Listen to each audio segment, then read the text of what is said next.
ఈరోజు నేను చల్ది అన్నం తయారు చేస్తున్నాను. ముందుగా కొంచెం వైట్ రైస్ తీసుకోవాలి. దీంట్లో కొంచెం పాలు, కాచి చల్లార్చిన పాలు యాడ్ చేసుకోవాలి.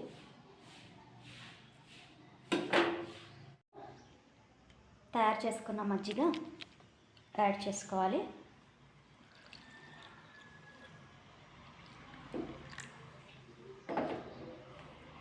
లో ఒక ఉల్లిపాయ ఇలా కట్ చేసి వేసుకోవాలి.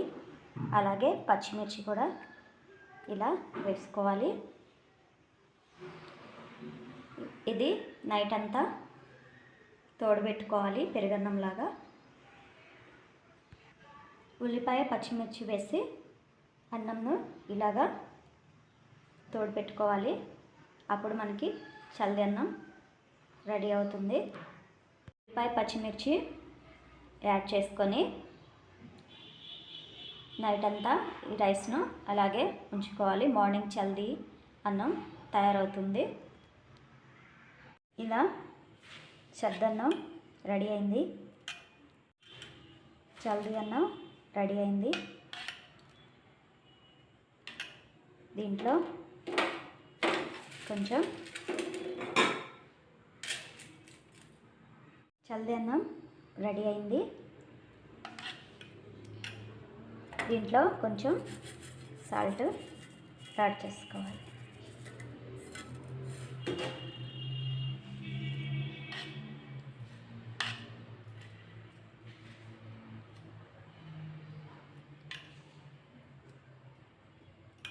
ఇలా తయారు చేసుకున్న చల్దన్నాన్ని మనం తీసుకుంటే ఆరోగ్యానికి చాలా మంచిది, బాడీకి చల్లదనాన్ని ఇస్తుంది. ఈ వీడియో కనుక మీకు నచ్చితే లైక్ చేయండి, నా ఛానల్ని సబ్స్క్రైబ్ చేయండి. Thanks for watching.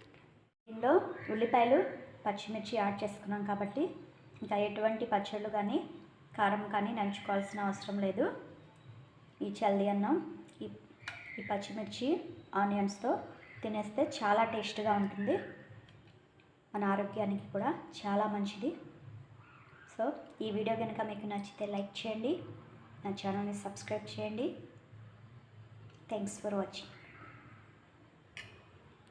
ఇలా తయారు చేసుకున్న చల్దన్నాన్ని మనం బ్రేక్ఫాస్ట్గా తీసుకోవచ్చు, అలాగే లంచ్ బాక్స్లో కూడా చేసుకోవచ్చు. ఈ వీడియో కనుక మీకు నచ్చితే లైక్ చేయండి, నా ఛానల్ని సబ్స్క్రైబ్ చేయండి. Thanks for watching.